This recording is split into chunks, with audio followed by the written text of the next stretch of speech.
When did you live in Queens? From childhood, essentially, adolescent years, from like, I think my parents moved from Brooklyn to Queens from, I want to say 7 years old to when I graduated high school, so 17, so like a good 10 years. And then in my 20s, I was in and out of my parents' house, saving up to buy property and, not having a job and stuff like that. So, yeah, I mean, and even now, like on weekends, like I'll, reside by my parents. Just who are still in Queens? Correct, right. Mm-hmm. Oh, I came in from Manhattan, so I just took the trade. I took the 2 from Central Park person. Not the Central Park 5, though. Okay. Yeah.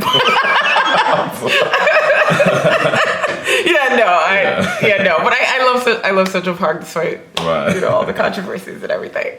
Okay, guys, so we're here today for a new episode of INTJ Versus, and I have a very special friend named Byron. Hello, everyone. Hi, Byron. And so yes, he's an ISTJ. And so it's going to be a really fun episode today. I hope everyone enjoys it. All right, so let's get into it. Okay, that's just what I do, and then it comes together in editing. It comes together.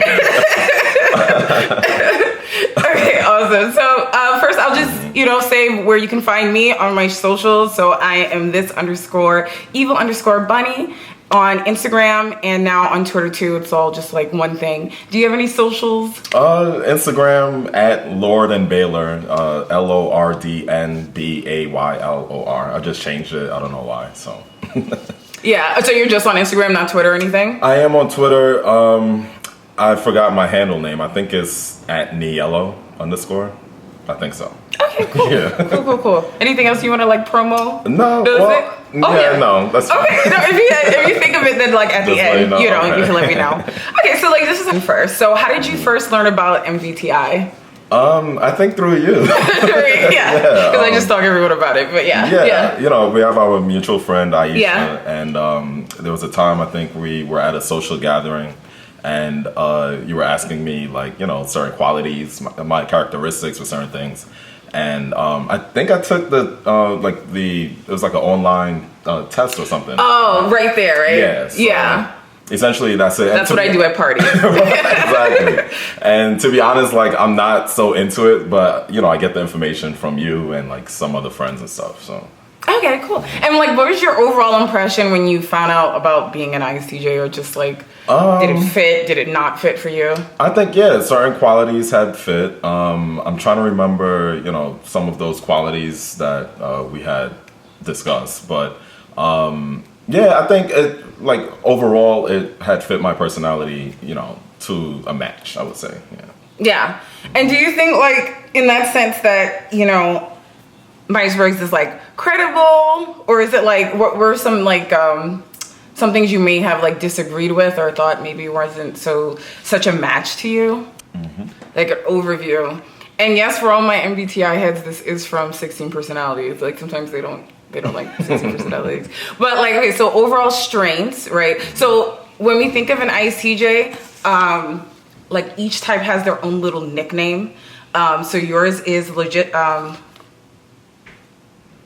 This is interesting. Logistician? I've never seen that word before. I have inspector. Like that's like the overall, like an INTP is a scientist or whatever, like where you think about this type of person, right? So for ISTJ, some of the strengths are being honest and direct, strong-willed and dutiful, responsible, calm and practical, create and enforce order. Okay, and some of the weaknesses, being stubborn, insensitive, always by the book, judgmental, unreasonably blames themselves. Yes. Okay, so that's just like an overall, just to give you like. Yeah, that's definitely helpful. And those qualities I can say when it comes to the positive aspects of it, it does fit me. The negative ones as well, I hate. Yeah, right. And no, we all do. The stubborn part of me. Yeah, they definitely match my characteristics. Yeah. Okay, awesome. So like now I'm just gonna compare my type to yours, and kind of get to the bottom of like what drives these behaviors. And like this is why MBTI is interesting to me, because finding out the reasons why I have these patterns, like I find that very fascinating. Like the fact that we have certain patterns that are ingrained, some that are learned, and they kind of travel with us for the entirety of our lives. Right. Like that's like super fascinating to me. So I'm an INTJ, and what's cool about interviewing an ISTJ is that we have, so we share 3 preferences, which is introversion, thinking, and being judgers, right? And we share 2 cognitive functions, which I'll get into in a second, which is introverted feeling and extroverted thinking. If I just want to break down ISTJ, just for like anybody watching, so the I stands for introversion, the S stands for sensing, the T stands for thinking, and the J stands for judging. And so our main differences between an INTJ and ISTJ would be the intuition versus the sensing function as being the auxiliary function for us. So let's get into it. So the dominant, so let's talk a little bit about cognitive functions. So cognitive functions, for anyone that has trouble finding out their type, like a lot of people will test in the middle, like sometimes they test extrovert, sometimes they test introvert and whatnot. The way to differentiate that is with cognitive functions. So it kind of breaks down the preferences in the order of where the preferences are kind of like situated. So for example, your dominant function is introverted sensing, right? Let's say, for example, your dominant function was extroverted sensing, right? So these are perceiving functions. So this is literally like how you would perceive, bless you. Thank you. The first function, your dominant function, is like your world perception. The middle 2 are how you make decisions. And the last one is kind of like, it's the opposite of your top function. Okay. So for you, your top cognitive function is introverted sensing, followed by extroverted thinking, followed by introverted feeling, and then extroverted intuition, which is at the bottom. Now, you share that with an ISFJ. So you would share that with the ISFJ in that both of you have your dominant introverted sensing, and then your inferior is extroverted intuition. So what does that like mean? Okay, so let's go through one by one. All right. So my top function, my dominant function, is introverted intuition. And the reason why I'm really excited to interview an ISTJ is my dominant function is actually your demon function. Now we're not gonna have a lot of time to get through our shadow functions, but basically shadow functions are kind of how we act out under stress, and they work in opposition of our top 4 functions. So it's like, so like if your top cognitive function is introverted, then like your top shadow function will be extroverted. So you'll act out in an extroverted way when under stress, but you won't use it as productive as a natural extrovert would. It's like extroverted and I'm getting drunk, or I'm like, or whatever it may be, or I'm lashing out at people. Whereas like an extrovert will actually go in and be like, like really close off from people. And people will be like, you're not like this. Well, that's because they've dipped into their shadow functions. That makes a lot of sense. I mean, in regards to myself, I can see that. Yeah, same thing here. So introverted intuition is about the orientation between introverted sensing, introverted intuition. They're both introverted, so that means that they're more about yourself and how you perceive things. But the difference, the main one, would be that introverted intuition is about abstract thinking in the future, whereas introverted sensing is directed towards the past. And one thing because I have dated one ISTJ before, one thing I know about ISTJs is that they have a very strong regard and respect for the past, and on some ways the past haunts them in a way. Whereas my top cognitive function is more about the future and kind of like the what ifs, and less about the past haunting me to an extreme where I won't even remember things that have happened in the past. Whereas you could have a very strong visceral memory of like very distinct details in your past that you can actually bring forth like right now mentally. There is a lady, I totally forget her name right now, but she was on the show in the 80s, Taxi. Do you know that show in general? It has Danny DeVito in it. It had Tony Danza, yeah. It's just called Taxi. I don't know. You just gotta look it up. Anyway, it's just a show for ladies. But there's an actress, the lead actress on it. I believe she's either an ISTJ or an ISFJ because she has a very unique disorder where she can remember every single day of her life. Oh, okay. Right? And I feel like that's a disorder literally only an ISFJ or an ISTJ could have, where they have such a strong introverted sensing feeling where they can bring up April 16th, 1986. Yeah. And they can bring that visual. I could never do that. And actually the idea of it scares the shit out of me. But I think it's a wonderful thing. It's just like part of like overall diversity. So, let's look over here. Yeah, so Psy works as memory, works as a autobiographer. It's about your subjective experience of things, and it values stability, tradition, and it uses the past to predict what is going to happen now. Okay. What do you think about that in general?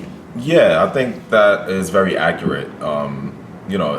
Speaking from personal experiences, relationship-wise, I always think about, my past experience with certain individuals, and if the new individual that I'm dating would, act in that particular way. So it does come to haunt me in a sense, So that's why I think I'm very picky when it comes to like relationships and just having my energy be around certain individuals is a big thing for me because, again, like, I don't want to be remembered by past experiences based off of certain individuals, So, do you feel like you replaced people in your life that aren't there now with someone that like might remind you of someone from the past? It's a good question.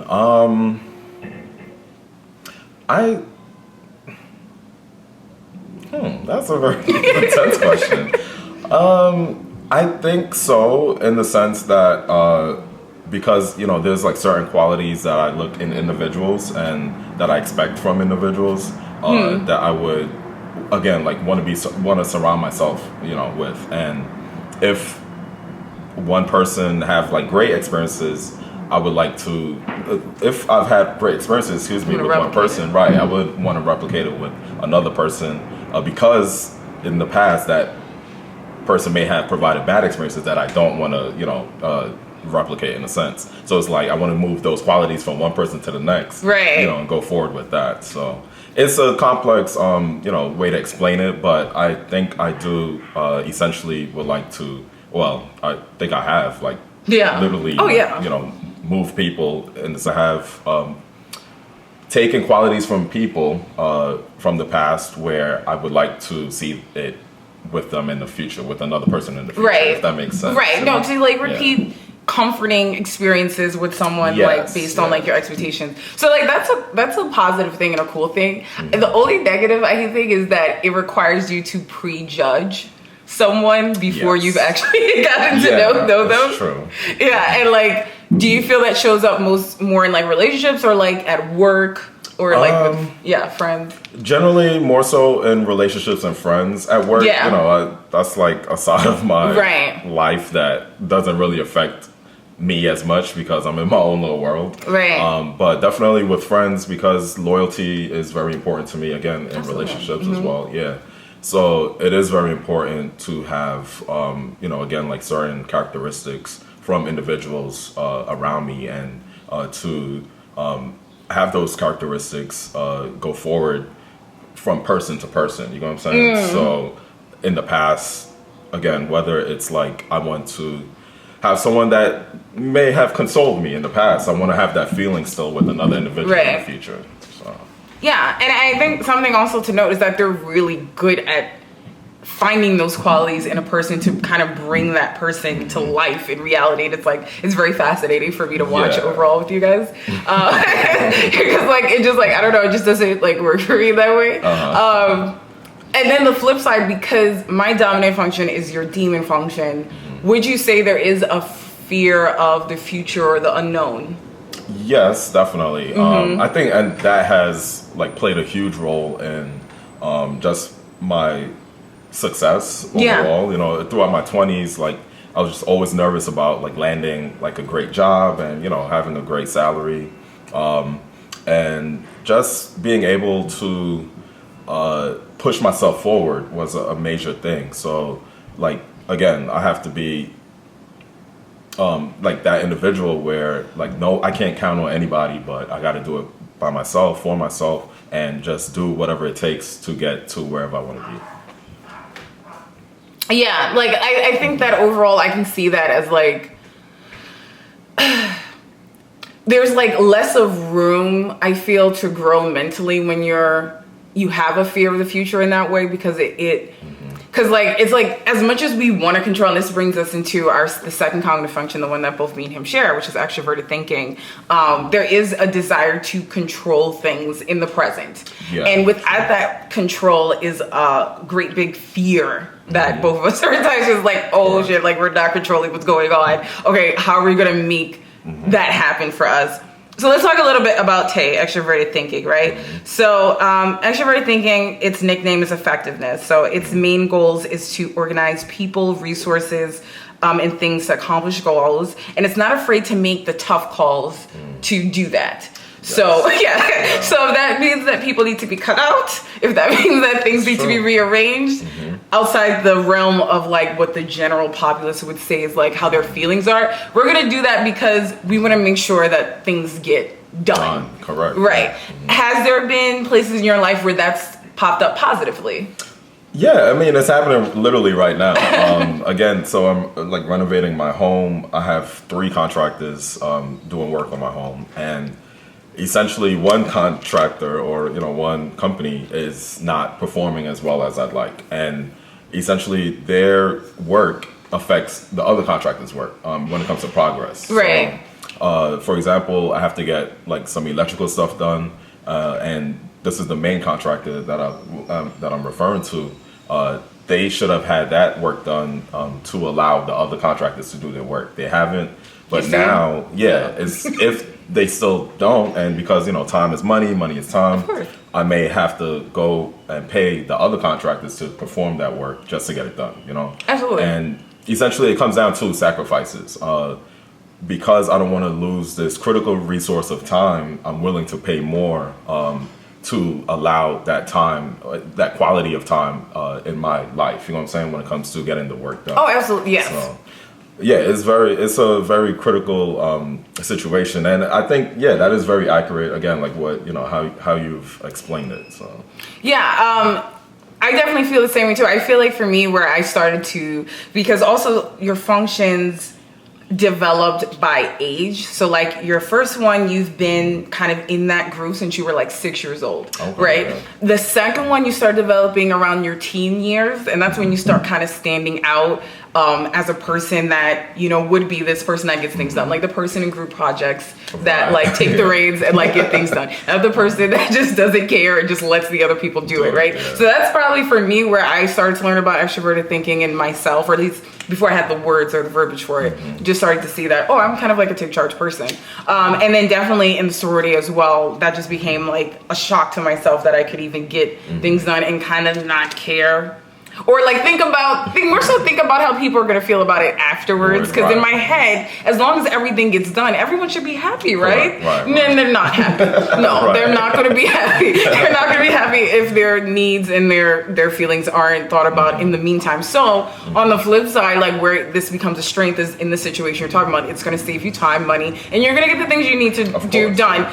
But also understand someone that might have extroverted feeling as their auxiliary or their dominant, they're going to value more so how everyone else is feeling about what's happening. And in my head, that naturally I'm like, well, that's fine, but it's going to slow you down. And like for them not having harmony is going to cause them a lot of distress. Right. So the satisfaction component is yeah, we're good. Yeah, the satisfaction component is very important. The self-satisfaction is important, Yeah. You've got this this duty that you have to accomplish. You did whatever it takes to accomplish it, and essentially it's done. So now you're satisfied internally, regardless of how other people feel or think around you, At least that's how that's how I see it too. I'm going to talk about the orientation of it. So another thing about the cognitive functions, right? So there's 4 conscious, 4 unconscious, right? I'm just going to stick on the conscious ones. The higher up it is, the more readily available it is for you to use. So for example, if you're in a state where you're feeling a little lazy, you may not use your TE. You may not use your extroverted thinking. Okay. You may just kind of be running on autopilot. And autopilot for an ISTJ would probably just be either tradition or everything you've done before. I see. So that happens sometimes too. So that'll happen with me. The way it'll happen for an INTJ would probably be just literally being in our head and not doing anything. So it's important to remember that the best use of your extroverted thinking is, that's the other thing. So do you like plans? Do you like lists? Yes, but it took me a long time to get to that spot with like writing stuff out. Yeah. And, being like totally organized when it comes to again like writing a list or something. The thing is though, essentially in the past, I've had like a mental capacity to like store it in my head. Exactly. But another thing is because like a lot of stuff has become like overwhelming or it's just a lot to do and take in, I started like writing it down, and that has been helpful as well. But I would say I'm a very organized person, so it just absolutely makes sense naturally, whether it's mentally or physically, to write things down and to implement those those lists of goals and stuff. So I think it's important to know that that's like your superpower. Like your dominant and your auxiliary functions are your superpower. So like that's literally, if there was like a way for you to run the world, it would be that. So like your ability to like set a goal and then make that goal happen. Yeah. Like you have to know that that's a special thing. That's not something that everyone can do. That's interesting that you definitely mentioned that. I was thinking that, and not necessarily like seeing it as my personal superpower, but I definitely started to realize that it has been something that I can say is a positive quality about me, to literally like list my goals and accomplish them, like break those goals.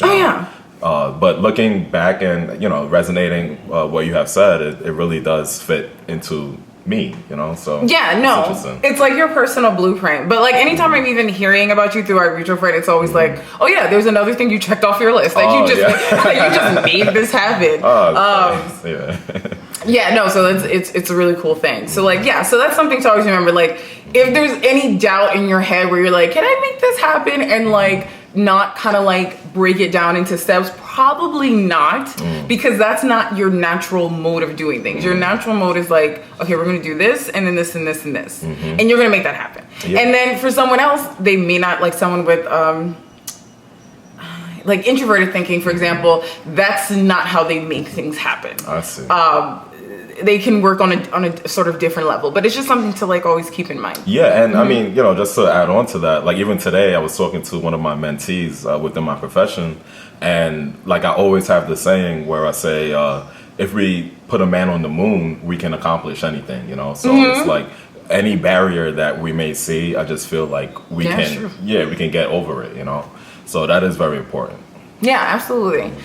And so then after that, we'll move into a third function, which is introverted feeling, which is also what me and him share, and we share it in the exact same spot as our tertiary.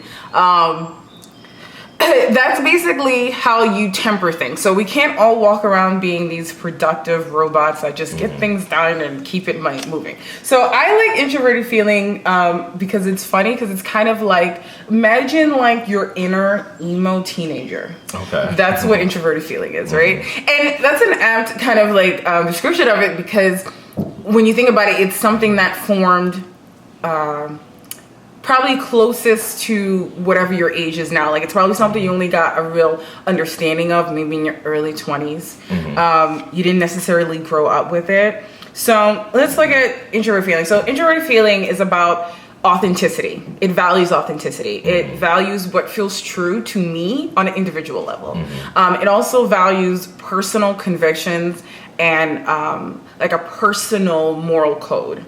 It may not subscribe to the world's moral code, but it's what makes sense to us individually. Correct, right. What do you think about that? That's, you hit the nail head on. And, again, like loyalty is very important for me. Yeah. And I tell like our mutual friends, one of the close mutual friends that we have together all the time that, essentially I don't have like a big group of friends. I have a huge circle, and I rely on, the small amount of friends to provide me with, whatever like resources that I may need. And and when like those friends don't follow up, it just feels like I have been betrayed. In a sense, And so again, like loyalty is very important to me. Being authentic and being your true self is very important. Right. Yeah, valuing like actions as opposed to someone just saying they're going to do something. Exactly. Yes. Yeah. No, I definitely agree with that.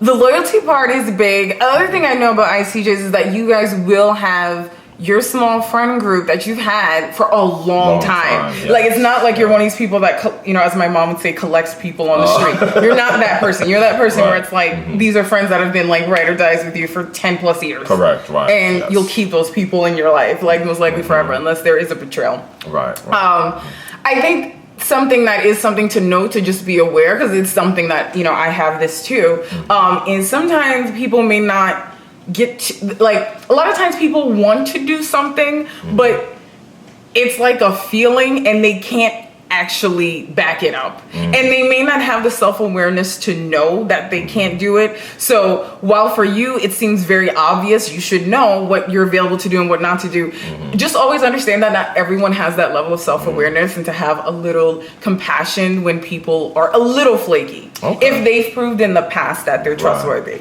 So I'm the same way. So like if someone says they're gonna do something they don't, it's like, why? There should have been no reason why this shouldn't have gotten done. And it's like, well, maybe life happened to them. Maybe they had like a freaking nervous breakdown. Like, you never know. So it's, it's something, it's also a reminder to you, and as well as myself, that a lot of times people do mean well, and they just like, if anything, I would say the best way to handle that is to kind of know, since you can test a person's patterns, to be like, okay, I know a person pretty much 8 times out of 10, they do this. So it's very likely that they're going to keep doing this. So if you ask them to do something contrary to that, know that that's on you. I see. You've taken that risk, and you've put them in a position now where they're like, oh, I'm going to let this person down. And like, then they let you down. That is good advice. That's definitely good advice. And I can, see that happening, practically within my friendships now with certain individuals. So I'll definitely take heed to that. Thank you. Like, yeah, definitely. It's for both of us. Yeah.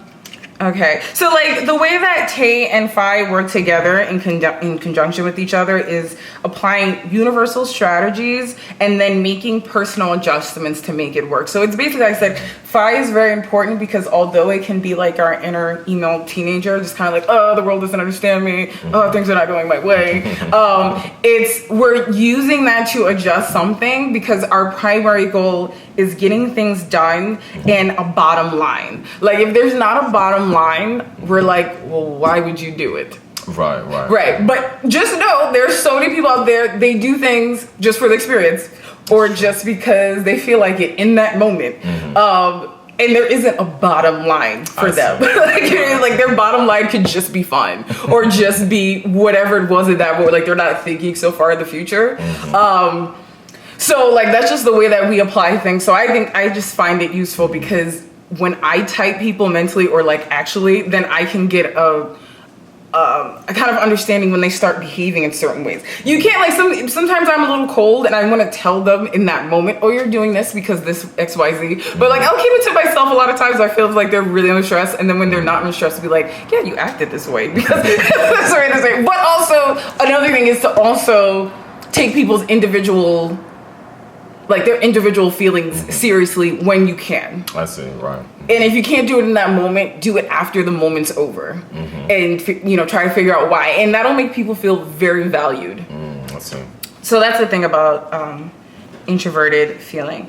Okay, so we're moving along now. We'll talk about your inferior function. So your inferior function is quite literally like your most underdeveloped function, but it's still part of your conscious function stack. So it's something you're aware of. It's kind of like the flaws in your life that you know you have, but you can't actively fix it. And so even before I go into it, I want to say the reason you can't actively fix your inferior function is because it's directly opposed to your dominant function. And nature plays a cruel little trick on us in that the thing we're naturally good at, the opposite of it becomes a glaring hole in our life and flaw. So I kind of like to look at it like a funnel. So like on one end of the funnel is like, let's say the bigger end is your dominant function, but everything you're doing is being led by that inferior function because it's literally the thing you lack. So it's kind of like always reaching for the horizon, but never catching it. But there are ways that you can improve on it, learn from people that have your inferior function as their dominant and kind of feed off of their energy. And another strategy that we'll kind of talk about. So your inferior function is extroverted intuition. Okay. If you saw, or if you guys know about the interview that I did maybe 1 or 2 years ago with Lizette, and she's an ENFP, her dominant function is extroverted intuition. So she utilizes this very well. Do you know Lizette? I don't think so. Oh, okay. No. Okay, no, that's fine. Yeah, that's interesting because I would feel like he hung out with her at some point. Okay, yeah. So that's our friend. But yeah, so that's your inferior function. Another thing, when you see people using your inferior function well, it's a trigger, and it's a subconscious trigger because they're kind of doing the thing you wish you could do, but you kind of just can't. Because it goes against your ego. So what is extrovert intuition? So extrovert intuition, it sees patterns and disparate things. It's always concerned with new possibilities. It's always concerned with experimentation, doing things in a new way. In like actual like ways you'll see it, it's like people that will just get up and go on a trip. Or people that kind of never hold grudges. Or people that like you'll see them like hang out at 5 different spots in a day. They're just kind of like all over the place, but like they're following their own intuition about it. I see. So like people naturally good at public speaking type of thing. Does that count? They can be, yes. That is the trait of them. They are naturally really good public speakers because they're also really good at improv. So they're really good at thinking on the spot. Yeah, naturally good. They're the opposite of planners. So just think of the opposite of a planner. That's what extroverted intuition is. So that's your inferior. Yes, yeah. I see that. So the other thing is, yeah, you see a lot of people that like travel a lot, like kind of like people who like their primary thing is like traveling the world or kind of going down mental or, well, and I don't mean to say mental, but more like knowledge or experience rabbit holes just for the sake of the knowledge or just for the sake of the experience, not for any specific reason. So what do you think overall, now that you know a little bit about extrovert intuition? I think that is, again, very accurate. What you're saying is very, very accurate. You know, in regards to me and my personal life, like even when I love to travel, but when I plan a trip, I have to plan it accordingly. Right. You know, I have a salary job. Yeah, exactly. I can't just pick up and go as some other individuals can. And essentially, I would love to do that. You know, so I do have that. You know, that jealous feeling like, other people can just pick up and go type of thing. But also, it is the comfort level of coming back to, again, like having a salary job. I don't have to be worried about, have to be worried about like some other things other people may have to worry about in regards to like expenses and coming back to work and they don't have a job type of thing. So, no. It's a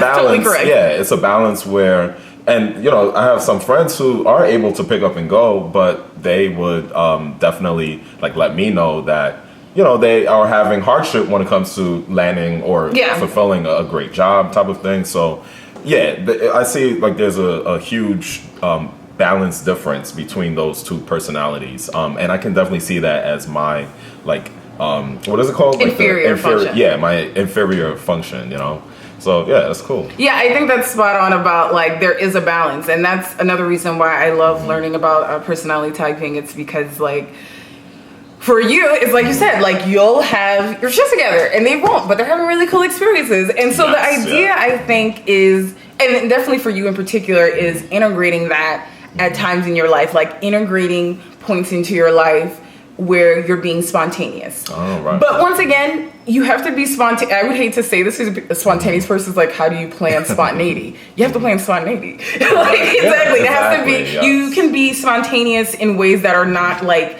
life or death things, or like things that, you know, interfere with your livelihood. Very true. To try to be as spontaneous you can outside of those instances. Right. For them, it's such a driving force that it actually would be criminal to make them do otherwise. I think one of the biggest things for intuitives in general, but definitely people with extrovert intuition, is trying to find their direction in life, because they're so consumed by so many different directions. Like, they see so many possibilities. Like, they look at the world as, oh, you could do this or that or this or that or this or that, right. you know, and it's like an exciting thing. It's a rush, but then it's also like, oh, but I need to do a thing and focus on the thing. Yes. Right. So yeah. Once again, it's you know, 6 in one hand, half a dozen in the other. But the way you can improve on it is also just in general open-mindedness. So like, if you hear something naturally, like it could be something regarding. Oh, let me ask you a question. How do you feel about spirituality in general? I guess this would be a good question. Yeah, I mean, hopefully my dad doesn't say this. Yeah, right. You know, I grew up Catholic. I do have a sense of being spiritual, but Right. I'm not religious. You know? Right. So I definitely believe in a higher power. Something had to create this world, this universe. But I don't think it's a human being that looks like us. It's probably something more superior, you know.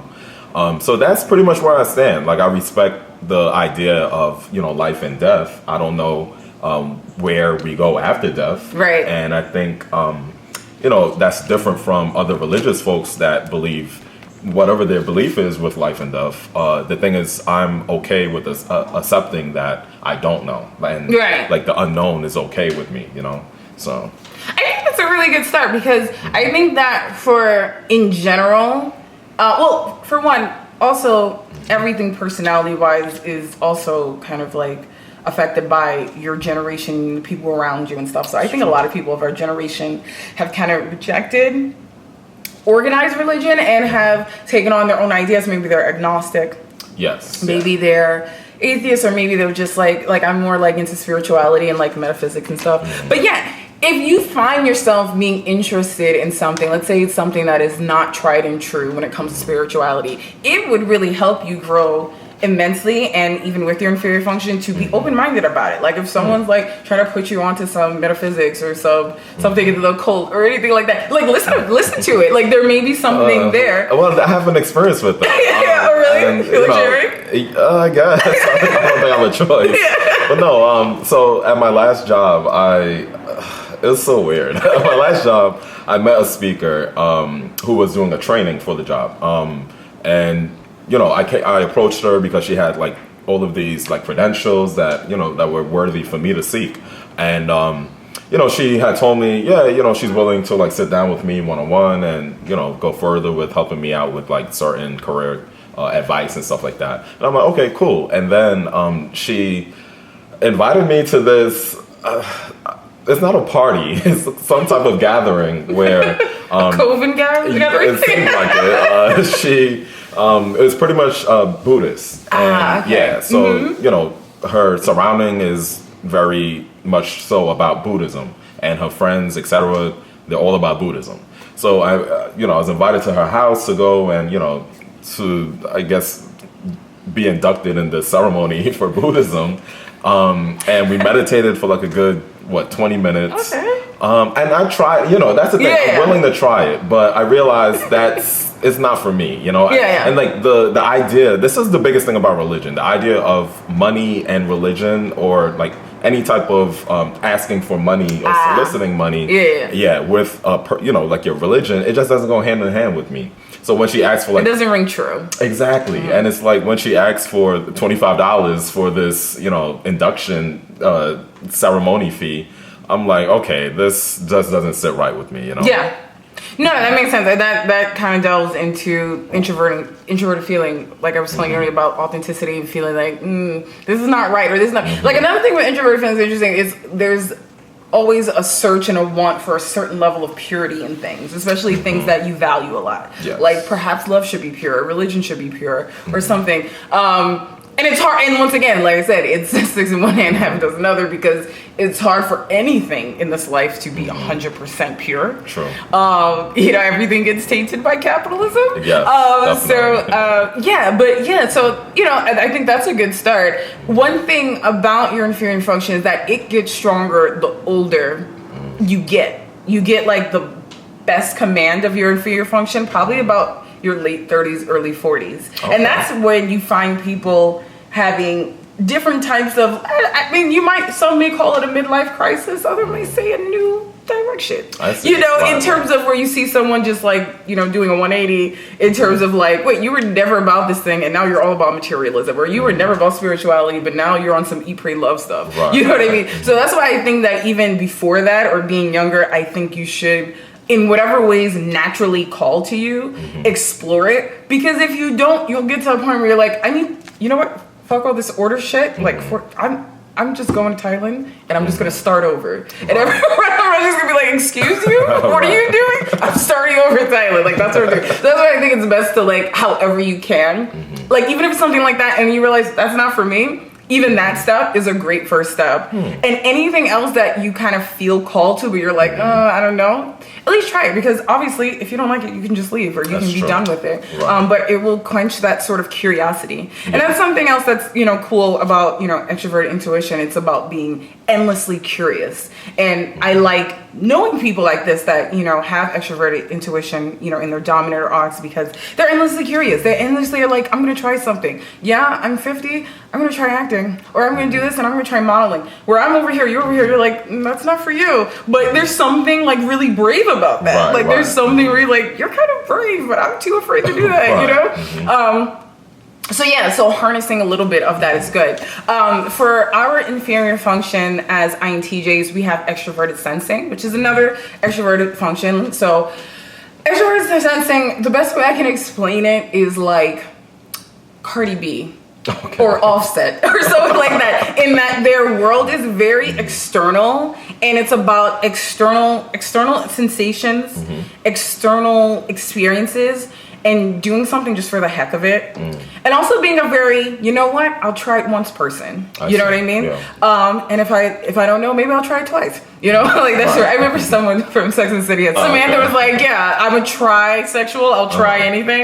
Yeah, so that's something I could totally see someone with extroverted sensing in their dom or ox use. So like the way it happens in my life, the way it shows up is like, I am very hesitant to make a final move on something. Like, it's like something gets lost for me. Like, in my mind, everything is perfect. Everything I want to do, every goal, every project is perfect. But just living life, things get lost in translation. What you do is not going to end up being perfect.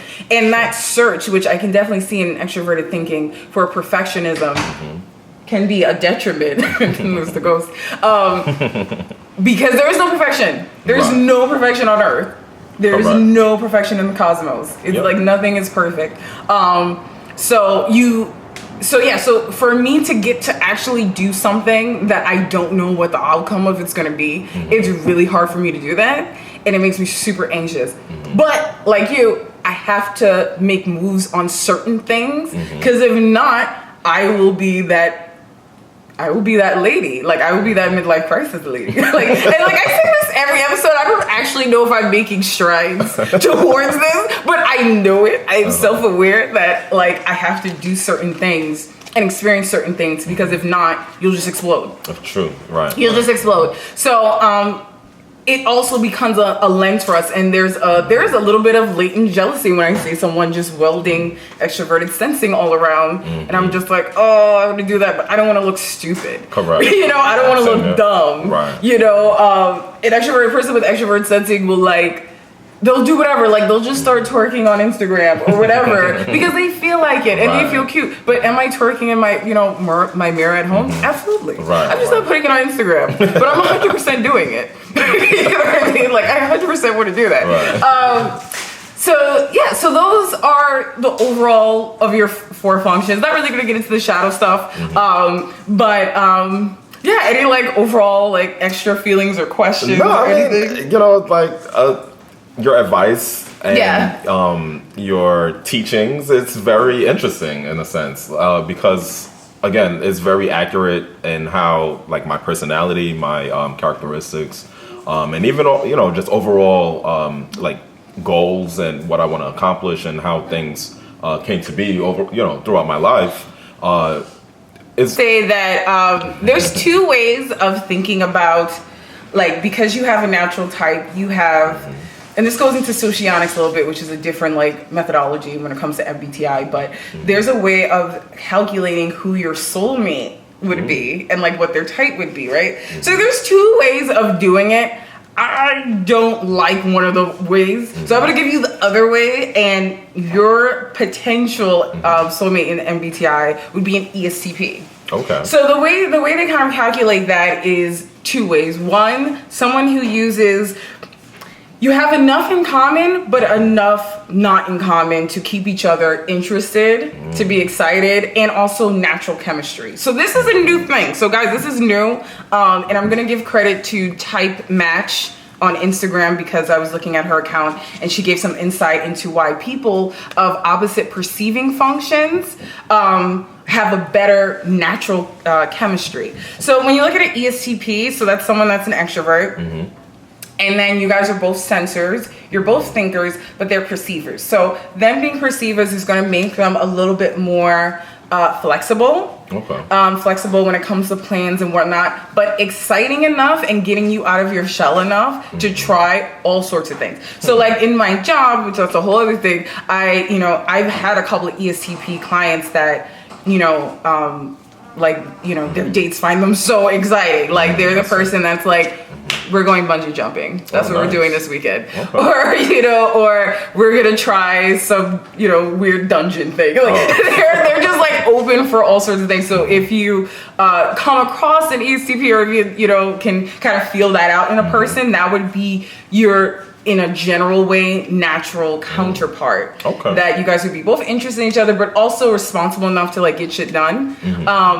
So that's just something to just keep in mind if you ever see anyone like that and be like, oh, okay, this could be interesting for me. I feel like I do have someone in mind. Oh, really? Awesome. No, I love it. Yeah, we need like a MBTI like romantic like dating site. So be like, I'm just looking for ECPs and ICPs, But yeah, so that's for people out there too. If you're an ECP, look, check out an ISTJ. They may surprise you. Yeah. Okay. Now at the last part of the interview. All right, so now I'm going to ask you 10 questions. This is the Bernard Pivot questionnaire, also known as the Inside the Actor Studio questions. These 10 questions really came from a French series called, do you know French? Bouillon de Culture. All right, there you go. Hosted by Bernard Pivot. They're better known as the questions that James Lifton asks every guest at the end of Inside the Actor Studio. Answers for himself and have fun with your friends, blah, blah, blah. You'll be amazed at how much they reveal about a person's thoughts, feelings, and beliefs. So let's get into it. Okay. What is your favorite word? Passion. Oh, explain? Or? If you want to. Or just like, you just like passion. Okay, yeah. Cool. What is your least favorite word? Anger. What turns you on creatively, spiritually, or emotionally? Is it just words or? Oh, wait. Just in general, what turns you on creatively, spiritually, or emotionally? Creativity. Like Afrofuturism is, very... not only entertaining, but like that political side, that scientific side to it, the nature of that whole realm of, again, Afrofuturism is very interesting and very appealing for my particular creativity. I would stick with that. I constantly hear about Afrofuturism, but I don't actually know what it is in case anyone wants to know. Yeah, I mean, it's a very abstract term.